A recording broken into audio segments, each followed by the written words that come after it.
Dia 6 de abril de 2025 aconteceu a prova do IBAMA. Nele haviam 3 cargos disponíveis: um analista administrativo e mais 2 para analista ambiental. Porém, na vaga para analista ambiental existem 2 temas. O primeiro, proteção, licenciamento, monitoramento e qualidade ambiental, que foi o tema que eu escolhi fazer, que eu tenho mais familiaridade, e o cargo 3, que é o tema 2, manejo, conservação e reabilitação da fauna silvestre. Não é um assunto que eu domino, muito menos que eu saiba, então eu preferi aplicar por o cargo 2, tema 1. Qual que é a minha ideia aqui? A prova já aconteceu, eu já fiz a prova, selecionei as respostas que eu achei que eram as corretas naquela data, só que eu saí antes de poder sair com um caderno, né? Faltavam poucos minutos, mas eu já tava de saco cheio de ficar lá esperando na sala. Falei, bom, vou embora, vou vazar e depois eu aguardo o gabarito no site, porém vai demorar, então eu fico aqui na dúvida, porque o gabarito preliminar já saiu, mas como eu não tenho o caderno comigo, eu não sei o que eu assinalei, então vou ficar esperando quando eles disponibilizarem o meu caderno de respostas, a minha folha de respostas. A minha ideia é, agora que já passou o concurso, já passou a pressão, eu vou reler as perguntas com base no que eu pouco sei, eu vou tentar responder. E eu vou usar a caneta vermelha para isso. A caneta vermelha vai ser a minha resposta pós-prova, sem olhar o gabarito. E depois eu vou vir por cima colocando as respostas que eu coloquei para fins comparativos. Eu não estudei para o IBAMA, eu só fui fazer o concurso. Eu trabalho na área, porém eu sou formada em engenharia florestal, estou finalizando engenharia ambiental e sanitária.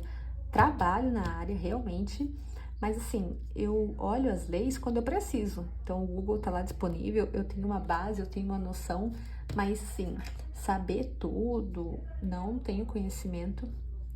E a minha ideia é fazer esse comparativo. Se eu vou continuar respondendo as mesmas questões, as mesmas respostas que eu respondi no dia da prova, ou se vai ter uma grande diferença fazendo depois. Coisa que eu já fiquei pé da vida quando eu peguei para olhar os conhecimentos específicos, é que a primeira pergunta ó, já fala Lei de Proteção à Fauna. Aí eu pensei, uai, não é, a fauna é outro tema, ó. É o tema 2, por que já tem pergunta da fauna? Aí eu já fiquei pé da vida. Tem mais algumas outras perguntas aqui sobre fauna. Aqui, ó, em relação à proteção e defesa dos animais, julgue que se seguem. Tema 2 é outra prova, querido. Enfim, vamos lá. Vamos começar. Em relação ao licenciamento ambiental e ao disposto na Lei 5.197 de 67, Lei de Proteção à Fauna, e na Lei 11.428 de 2006, referente à Mata Atlântica, julgue os itens a seguir. Então, aqui a gente vai falar sobre fauna e Mata Atlântica. Beleza. No caso de licenciamento ambiental em terra indígena, a FUNAI participa e acompanha a implementação das medidas e condicionantes incluídas nas licenças, bem como deve informar ao IBAMA eventual descumprimento e ou inconformidade do que tenha sido estabelecido durante as análises prévias à concessão de cada licença. Minha opinião nessa aqui. A FUNAI é a Fundação Nacional dos Indígenas, né? É ela quem cuida de assuntos indígenas. O IBAMA é quem cuida do licenciamento e fiscalização ambiental. Se um processo de licenciamento ambiental ocorre dentro de uma terra indígena, eu não faço ideia. Mas se a FUNAI for a requerente do licenciamento, eu acho que aí sim ela participa e acompanha a implementação. Agora, se ela não for, não sei. Ou talvez ela pode participar e acompanhar sim a implementação dos condicionantes, só que eu acredito que não seja a FUNAI que vai informar ao IBAMA o descumprimento. Não sei, essa aqui, cara, a cada vez que eu lia as afirmativas aqui eram não sei, não sei, não sei, puta merda. Tem que estudar. Por mais que eu tenha base, eu dá um branco assim, sabe? Parece que tudo que eu leio eu não entendo nada. Eu acho que essa aqui é errada, porque não é papel da FUNAI informar o IBAMA sobre algum descumprimento. Então, vou colocar E, errada. Segundo a Lei de Proteção à Fauna, é proibida a apanha de espécimes da fauna silvestre na faixa de 500 metros de cada lado do eixo das vias férreas e rodovias públicas. Essa aqui eu não sei, mas conversando com meu noivo, ele trabalha na parte ambiental rodoviária, e ele disse que essa aqui era errada, porque realmente é proibido animais que estão na faixa do domínio serem apanhados. Então, isso aqui é correto. Mas assim, não lembro. É que agora eu sei também, né? Mas acho que na prova eu coloquei correto também, que é proibida. Então, eu acho que as palavras importantes aqui é proibida. E na outra questão, a palavra importante que eu acho que a gente tem que ficar atento é como deve. Normalmente são as palavras que a gente tem que ficar de olho, né? De acordo com a lei que dispõe sobre a Mata Atlântica, é permitida a supressão de vegetação primária em estágio avançado e médio de regeneração para fins de atividades minerárias, desde que haja licenciamento ambiental e adoção de medidas compensatórias. Essa aqui também eu fui nas palavras-chave, né? Então, é permitida, eu acho que é uma palavra importante, sabe? Pra gente analisar. A supressão de vegetação primária em estágio avançado. Então, vegetação primária em estágio avançado e médio, ou seja, já é um estágio que a gente tem que ficar atento. Para fins de atividades minerárias. As atividades minerárias elas são de grande impacto, né? Degradação da área alta. Aí, outra palavra importante que é desde que haja licenciamento ambiental e adoção de medidas compensatórias. Não faço ideia, porém, desde que haja licenciamento ambiental e adoção de medidas compensatórias, muita coisa é possível com isso. Então, eu acredito que isso seja correto. Próximo assunto aqui vai ser sobre Política Nacional de Segurança de Barragens, sobre barragens. Julgue os próximos itens com base na lei que institui a Política Nacional de Segurança de Barragens e na Resolução CONAMA número 457 de 2013. O termo de guarda de animais silvestres é pessoal, intransferível e não poderá ser concedido no mesmo endereço para mais de um CPF e CNPJ, sendo a guarda limitada a 20 animais para cada interessado, sem possibilidade de ampliação desse número. Aí eu te pergunto, a primeira coisa que eu li, o que eu pensei? A gente vai falar sobre barragem, né? Beleza. Por que tá falando de guarda de animais silvestres? Gente, o tema 2 é outro caderno de prova, né? Esse aqui não. De novo, fauna. Não escolhi fauna. Não cheguei, nenhuma lei aqui eu olhei depois da prova, eu vou olhar depois, daqui uns dias, que daí eu consulto a legislação e venho olhando item por item. Bom, o que eu levei em consideração nessa afirmativa? Palavras-chave, então, é pessoal, não poderá ser concedido, sendo a guarda limitada, sem possibilidade. Eu coloquei aqui como correta, mas eu acredito, né? Eu acho que isso aqui é correto, mas não faço ideia. O termo de guarda de animais silvestres é pessoal, intransferível e não poderá ser concedido no mesmo endereço para mais de um CNPJ, sendo a guarda limitada a 20 animais para cada interessado, sem possibilidade de ampliação deste número. Não faço ideia, mas acho que eu coloquei como correto. São entidades competentes para a fiscalização da segurança de barragens aquela que outorga o direito de uso dos recursos hídricos e aquela que regula e fiscaliza as atividades minerárias para fins de disposição de rejeitos, independente das ações fiscalizadoras dos órgãos ambientais integrantes do CISNAMA.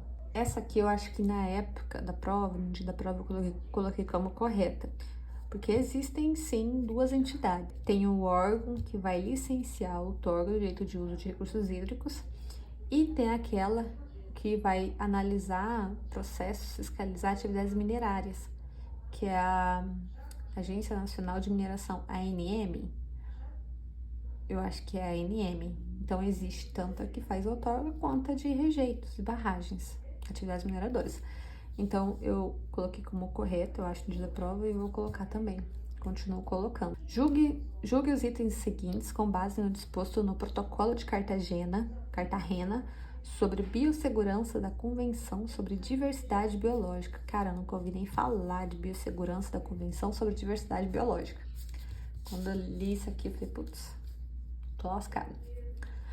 No intercâmbio de informações sobre biossegurança, devem ser consideradas as necessidades especiais das partes, tais como os países em desenvolvimento, em particular os de maior desenvolvimento econômico relativo e os grandes estados insulares em desenvolvimento, bem como os países que sejam centros de origem e centros de diversidade genética.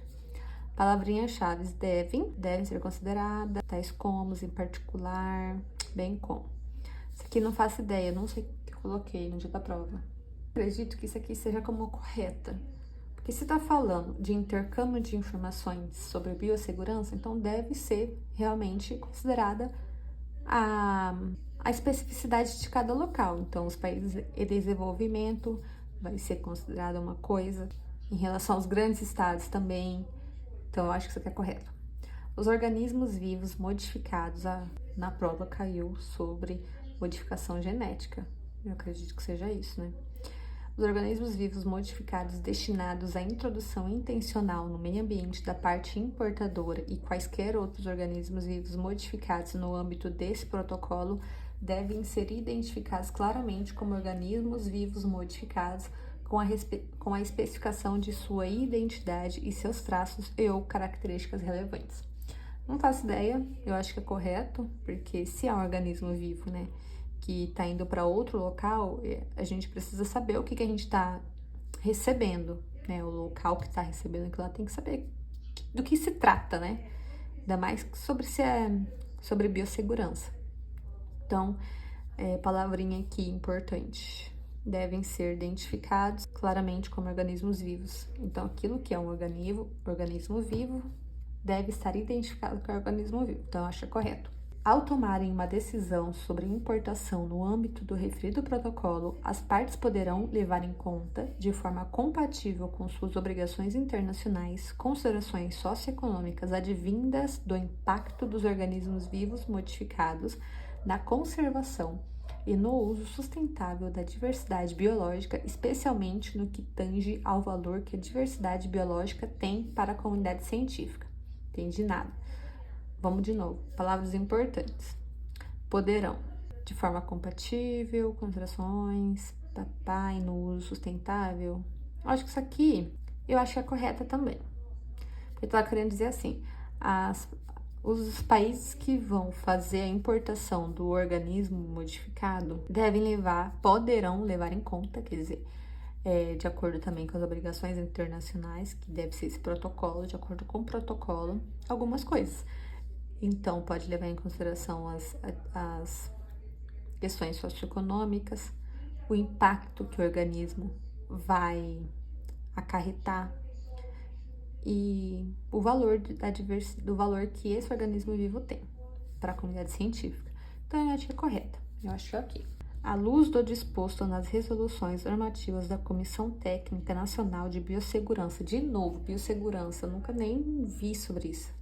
Biossegurança. CTN Bio número 26/2020 e número 37/2022, julgue os itens que se seguem. Ao técnico principal responsável por atividade que envolva o organismo geneticamente modificado, OGM, e seus derivados compete, entre outras funções, assegurar, junto à instituição responsável, a disponibilidade e a manutenção dos equipamentos e da infraestrutura de biossegurança. Então, aqui está falando que cabe todas essas questões de biossegurança ao técnico responsável da atividade. Palavrinhas-chave. Não tem. Eu achei correto. Agora, eu não sei, né? Será que é para instituição? Tipo assim, é para pessoa física ou não? A responsabilidade é da empresa ou do órgão?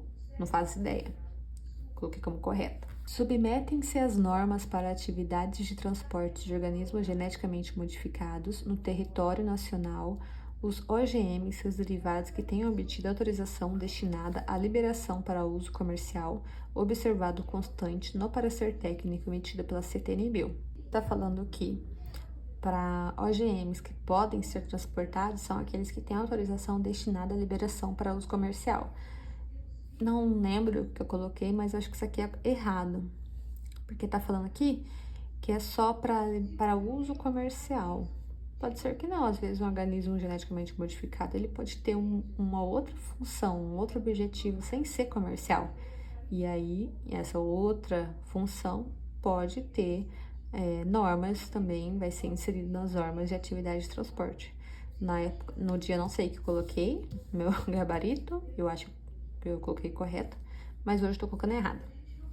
A instituição de direito público ou privado que pretenda realizar estudo clínico ou a liberação comercial de organismos geneticamente modificados deverá criar uma comissão interna de biossegurança. Eu acho que isso aqui é correto, a palavra deverá. Agora que me caiu a ficha, se aqui está falando que a instituição de direito público ou privado, então essa questão talvez esteja errada, porque a responsabilidade não cai sobre o técnico principal. E sim, às vezes a instituição, a empresa, talvez isso aqui seja E, não sei. Enfim, bora de correto. Em relação a conceitos biológicos e taxonomia de fauna, aqui ó, mais uma de fauna, cara. Eu tava fazendo uma que não era de fauna, eu escolhi fazer porque eu não sei, uma prova, um cargo para analista ambiental que não mexe com fauna, porque eu não sei. Já de novo, cai sobre fauna. Perguntas de fauna deve cair lá no tema 2, não nessa.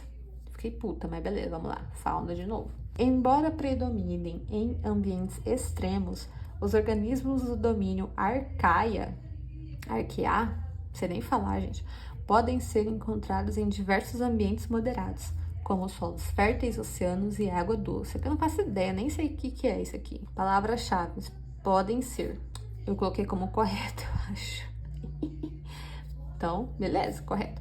O principal instrumento para a taxonomia de animais extintos são análises genéticas e moleculares para a reclassificação de famílias. Isso aqui também não entendi e eu acho que eu coloquei correta. Para fazer taxonomia de um bicho extinto, como é que ele vai conseguir genética para moleculares? Tinha que ser do fóssil? Ou vai de família, tipo, analisando o parentesco? Não sei. Correto. De acordo com as normas internacionais de nomenclatura zoológica, é facultado aos cientistas nomear novos gêneros e espécies animais desde que observados requisitos formais como a unicidade do nome, sua latinização e a publicação válida da designação. Também não faço ideia, mas palavras-chave é facultado. Quando encontrar um novo animal para dar o nome, né, nomenclatura, fica a critério dos cientistas para ele nomear, observando a unicidade do nome, sua latinização e a publicação válida. Não sei se latinização tem que ser latim, tem que ser um nome único e ele tem que publicar, mas eu acho que isso aqui não é facultado, eu acho que é obrigatório. Então, eu acredito que esteja errada, não sei o que eu coloquei no dia da prova. Em relação à proteção e defesa dos animais, mais uma vez, fauna, cara. Eu não escolhi essa prova para responder perguntas de fauna, beleza? Vamos lá. Em relação à proteção e defesa dos animais, julgue os itens que se seguem. Suponha que o idoso mantém em sua casa, sob sua guarda, sem autorização legal, uma espécime da fauna silvestre. Nessa situação hipotética, conforme a legislação ambiental brasileira, desde que o espécime em questão não seja considerado ameaçado de extinção, a conduta descrita não configura crime contra a fauna e, portanto, o idoso está isento de pena pela guarda doméstica do animal. Nossa, eu sei que teve um bafafá com um rapaz, lembram? Da capivara, né? Formou a BO, eu não acompanhei. Eu lembro que teve bastante auê no Instagram na época, bastante gente fez vaquinha, eu acho, fez expedição e tudo mais. Só que eu não lembro o fim e também não sei com base na lei. Mas aqui a gente tem o que eu penso, né? Idoso. Não sei se isso é atenuante. Eu não tenho autorização. Tá falando aqui que desde que não seja um animal ameaçado de extinção, esse senhor não seria penalizado, porque não configuraria crime contra a fauna. Eu não faço ideia, mas eu acredito que esteja errado. Qualquer guarda doméstica de animal configura, né? Se você não tiver autorização. Então, acho que isso aqui tá errado. Os animais silvestres que se encontram em terreno particular são considerados propriedade particular do dono da propriedade, que pode utilizá-los sem necessidade de autorização do poder público. Essa eu sei que tá errado, né? O animal silvestre dentro de uma propriedade, ele não é propriedade particular da pessoa, do dono da propriedade, da dona da propriedade, mas aquilo que tá lá dentro, sendo animal silvestre, não é dele. Gado pode ser, né? Animal doméstico, sim. Então, palavras-chave, pode utilizá-los e sem necessidade de autorização. Então, tá errada. No Brasil, a intervenção estatal no controle de populações animais, incluídos os casos de espécies exóticas invasoras, fauna nativa superabundante ou situações de risco sanitário, pode ocorrer em circunstâncias específicas, desde que haja justificativa técnica e observância às normas ambientais vigentes. Então, o que ele está falando aqui? Que para controlar, uma intervenção do Estado para controlar a população de animais, espécies exóticas invasoras, quando tiver superpopuloso e situações de risco, o Estado pode intervir, desde que ele apresente justificativa e observe as normas ambientais.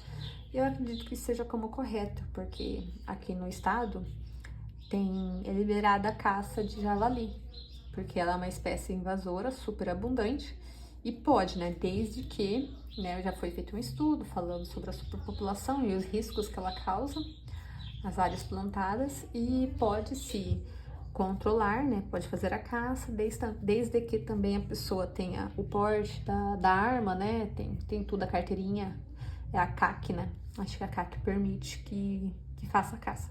Isso é uma forma de controle da população desses animais, dessas espécies invasoras. Então, eu acredito que seja correta.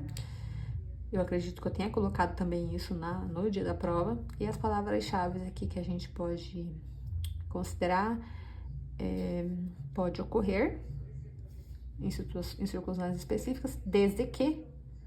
E aí, eu vou fazer página por página. Então, esse primeiro foi nessa primeira página dos conhecimentos específicos. Aí, o próximo vídeo eu vou fazer por páginas. Que aqui, no caso, foram quantas questões? Foram 17 questões. Até o próximo vídeo.